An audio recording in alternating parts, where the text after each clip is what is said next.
Sony A7IV, you're a fine camera.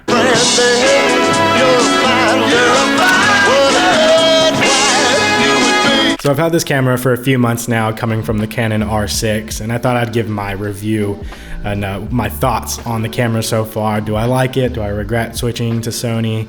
And yeah, I'll give you the whole rundown of what I like and don't like. First up, I'll start with the build quality. It's different than the Canons. One of the reasons I really liked the Canons was it was a bit beefier in the hand, and the edges weren't so sharp. It was a bit more rounded off, which I did like.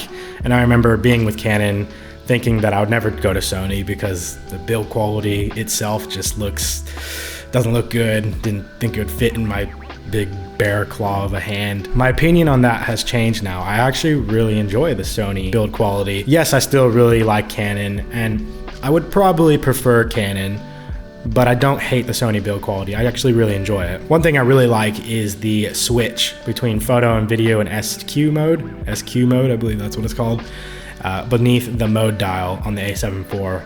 That's a pretty big game changer for me coming from the R6. I don't know, it works really well, especially when I dial in my custom modes. I can just put it on custom mode 1 and then swap between photo and video, and it works really well. So that's one major plus, and one thing that I really like that my Canon R6 didn't have. My Canon R6 didn't even have custom modes, so for video that is. So that's a pretty big plus for the A7IV. I will say the flip out screen's not as good quality as the Canon. It still works nice. The touchscreen is fine, but I noticed that the R6, my previous R6, was a bit better. Moving on to video quality. The video quality is insane on this. It's really sharp. I believe it's downsampled from 7K, and it has better dynamic range than my R6.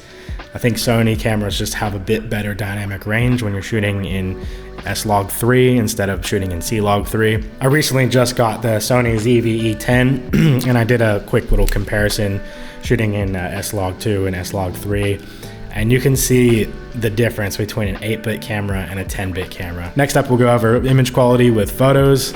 Obviously, it looks really great. It shoots 33 megapixels, which again is better than my previous Canon R6, which I think shot at 20.1 megapixels. All in all, I'm not a big photo guy, so it doesn't really matter to me. And you're not gonna really see a big difference between 33 megapixels and 20 megapixels unless you're cropping in. I see people really hyping on about how Canon photos look a lot better than Sony. And I guess straight out of camera, I guess Canon would look better, but I mean, who doesn't edit their photos or put a preset or something on their photos? I didn't notice anything crazy, big drastic difference. Maybe Canon looked a bit better, I don't know, but photos still look phenomenal out of this camera. Even when I use the APS-C crop mode for photos, it crops in and it reduces the megapixels that you get out of a photo, but it still looks really sharp. I mean, I shot a lot of photos with the APS-C crop and it looks really great, especially if you're just gonna post it on Instagram. I'm not exactly sure the megapixel count when you crop in. I think it might be anywhere from like 12, 13, or 14.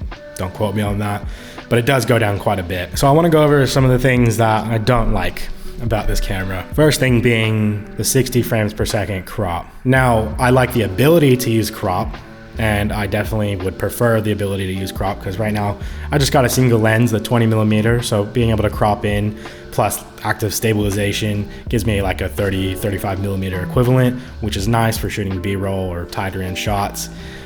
But there are so many times where I think I want to get a cool B-roll shot with the 20mm. Well, I can't really do that unless it's in 24 frames per second. But if I want to slow down shot, it's gonna have to crop in. So I'm finding that, yeah, I do wish I had the option to not shoot in crop mode with 60 frames per second. So that's a bummer, but it hasn't been the biggest hindrance. And if I were to choose again, whether I wanted the R6 or the A7IV, I would definitely stick with the A7IV. The next thing that I noticed is pretty bad is rolling shutter in 4K. If you shoot in crop mode, it reduces the rolling shutter, so it's not quite as bad. But if you're shooting in 4K 24 full frame, yeah, you're gonna get some jello-y rolling shutter. So keep that in mind if that's a big deal for you guys. For me, it's not really. A lot of my stuff I'm shooting by myself, solo B-roll, so my camera's usually locked off on a tripod, or I'm vlogging and can't really notice rolling shutter. However, going back to the CVE10, I know this video is not about this. This thing has horrendous rolling shutter compared to even the A7 IV. But luckily, I use both of these on a tripod, so it's not that big of a deal for me. Lastly, I'm just not a fan of the Sony menus. Now, I've had the chance to use both of Sony's menus because the CVE10 uses the old Sony menu, which is a lot worse than the A7 IV. So I will give it props that the A7 IV has definitely a better menu system, and I guess all of Sony's newer cameras have definitely a better menu system. However, I still think it's still a little bit not up to par with Canon's menu systems. I think Canon really nailed it for menu systems. So overall, this camera is great. I've only obviously had it for a few months, so I still have a while to, you know, really get to know the ins and outs of this camera. But overall, I'm really enjoying it, and if I had the opportunity to go back to Canon, I wouldn't, at least not yet, or not now, because I'm really enjoying it. I really am a fan of the dynamic range of these Sonys. I just feel like they're more on that cinema level than the Canon R6 and the Canon R5. I guess if you shoot in C-Log 2 with the R5, I'm not sure how that works. I think you have to shoot in RAW. Then I guess you can get similar dynamic range, but I mean, I can just shoot 4K 24 with S-Log 3 and get the same kind of dynamic range. And so the file sizes are smaller, and it all works. Bob's your uncle, friend's your aunt, and it's all great. And that's my short-term review on the Sony A7 IV. Let me know what you guys think. Do you have this camera? Do you consider getting this camera? I know that the Sony A7R5 had come out, and it looks good. It looks like a great camera. However, I don't think it's worth it for the price. You get so much of what that has in a cheaper camera.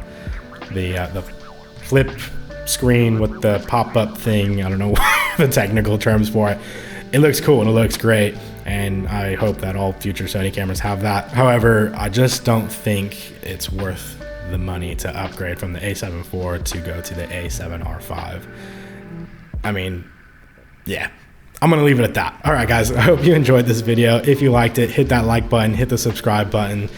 I would greatly appreciate it. We're at almost 2,000 subscribers. I've worked hard to get these 2,000 subscribers, and I'm gonna keep going because I love it. And I appreciate every one of you who comment, who interact with my videos, who like it, dislike it, whatever. I appreciate it because it helps get my videos out there.